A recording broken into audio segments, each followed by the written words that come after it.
이번에는 뽑기에 관한 문제인데 연속하여 뽑는 경우의 확률을 구하는 방법에 대해서 알아볼게요. 문제 유형 한번 먼저 볼게요. 크기와 모양이 같은 흰 공 6개, 검은 공 4개가 들어있는 주머니에서 공을 한 개씩 연속하여 2번 꺼낼 때 첫 번째는 흰 공이 나오고 두 번째는 검은 공이 나올 확률을 다음 경우에 대하여 구하시오. 그럼 먼저 어떤 상황인지 볼게요. 어떤 상황인지 먼저 볼게요. 주머니가 이렇게 있는데 흰 공이 6개.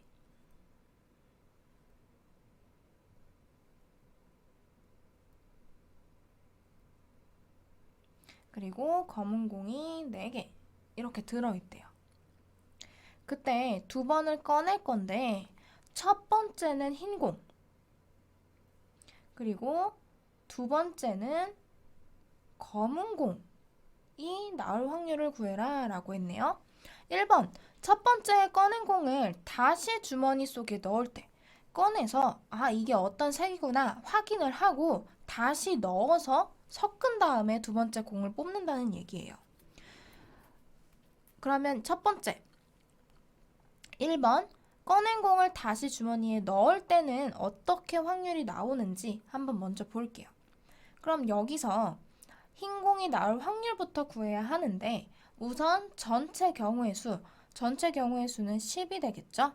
그 다음에 그 중에서 흰 공을 뽑을 거야.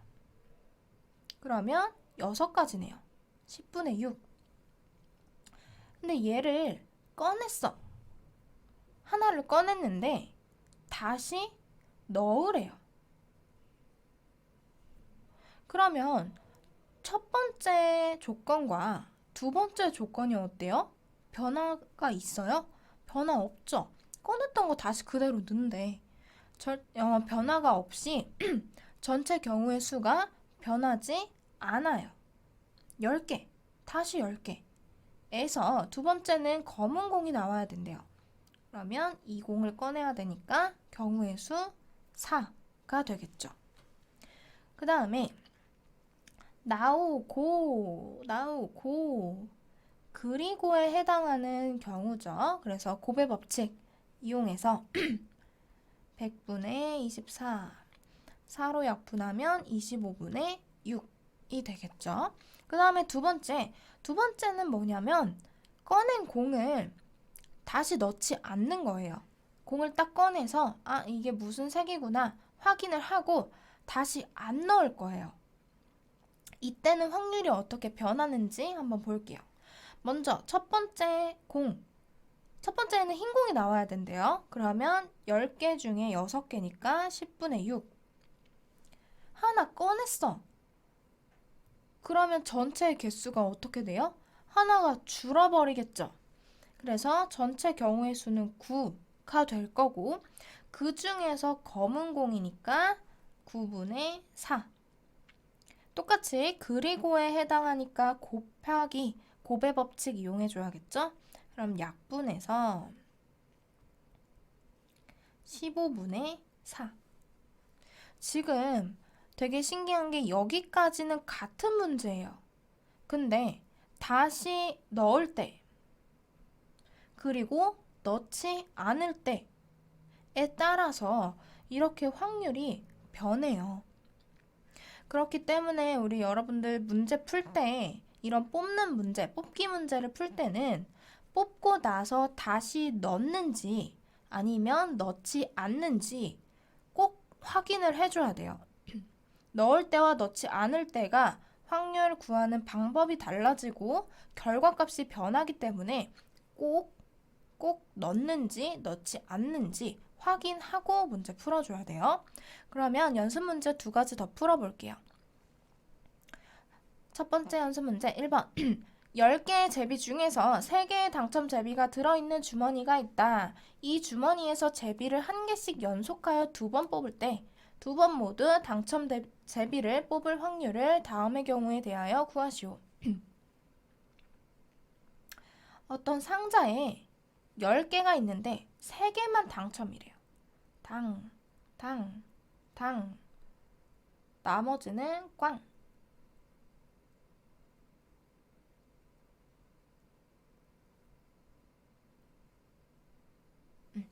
그럼 먼저 첫 번째 꺼낸 제비를 다시 주머니 속에 넣을 때 두 번 모두 당첨 제비를 뽑아야 된대요. 그럼 첫 번째 당첨 제비를 뽑을 확률은 전체 개수인 10개 중에서 당첨 제비 3개, 3가지니까 10분의 3이 되겠죠. 그 다음에 하나를 꺼내서 확인을 했어. 확인을 한 다음에 다시 그대로 넣는다고 했잖아요. 그러면 두 번째도 당첨 제비를 뽑을 확률 똑같이 10분의 3이 되겠죠. 곱해주면 100분의 9. 주머니 속에 다시 넣을 때는 100분의 9라는 확률이 나오고 두 번째, 이번에는 다시 주머니 속에 넣지 않을 거예요. 그러면 첫 번째 당첨 제비를 뽑을 확률은 10분의 3이 되겠죠. 하나 꺼냈어. 다시 안 넣을 거야. 그러면 전체 개수가 몇 개로 줄어요? 9개로 줄겠죠? 그리고 당첨 제비의 수도 하나가 줄어서 2개가 될 거예요. 그래서 두 번째 당첨 제비를 뽑을 확률은 9분의 2가 돼야겠죠? 그리고 곱의 법칙을 써서 곱해주면 15분의 1. 지금 보는 것처럼 다시 넣을 때와 넣지 않을 때 값이 달라졌죠? 그 다음 마지막 문제. 주머니 안에 크기와 모양이 같은 흰 구슬 8개와 검은 구슬 6개가 들어있다. 이 주머니에서 A, B 두 사람이 차례대로 구슬을 한 개씩 꺼낼 때 한 사람은 검은 구슬을 꺼낼 확률을 구하시오. 단, 꺼낸 구슬은 다시 넣지 않는다. 다시 넣지 않을 거예요. 그러면 주머니가 이렇게 있고 흰 구슬 8개.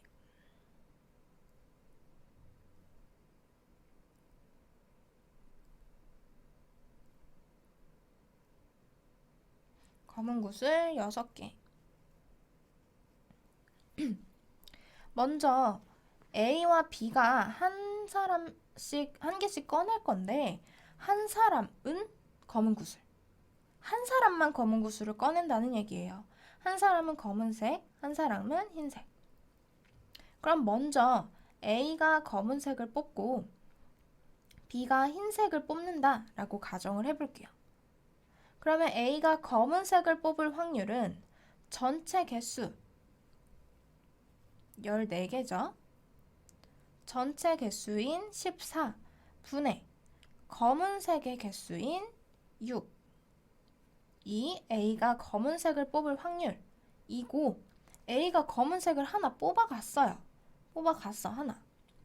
그러면 전체 개수가 13개로 줄어들겠죠? 그러면 B의 전체 경우의 수는 13이 될 거고 흰색의 개수는 그대로 8개. 얘네를 어떻게 해라? 곱해라. 약분하면 3, 7, 91분의 24가 나오네요. 이번에는 반대로 A가 흰색을 뽑고 B가 검은색을 뽑을 확률 찾아볼게요.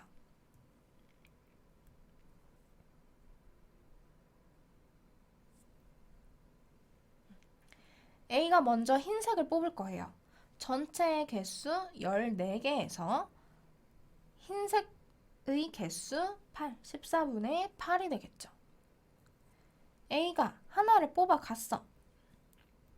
그러면 B의 전체 개수는 13으로 줄어들 거고 검은색이라고 했으니까 13분의 6이 되겠죠.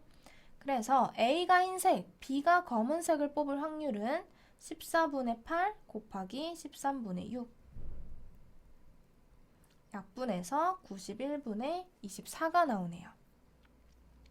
그러면 이 확률과 이 확률. 우리 지금 두 사건이 동시에 같이 한 번에 일어나는 게 아니라 또는이잖아요.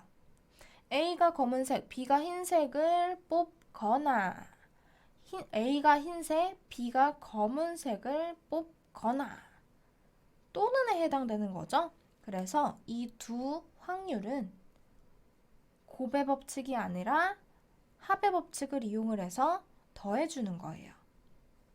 두 사건이 한 번에 동시에 일어날 수가 없잖아요. 그쵸?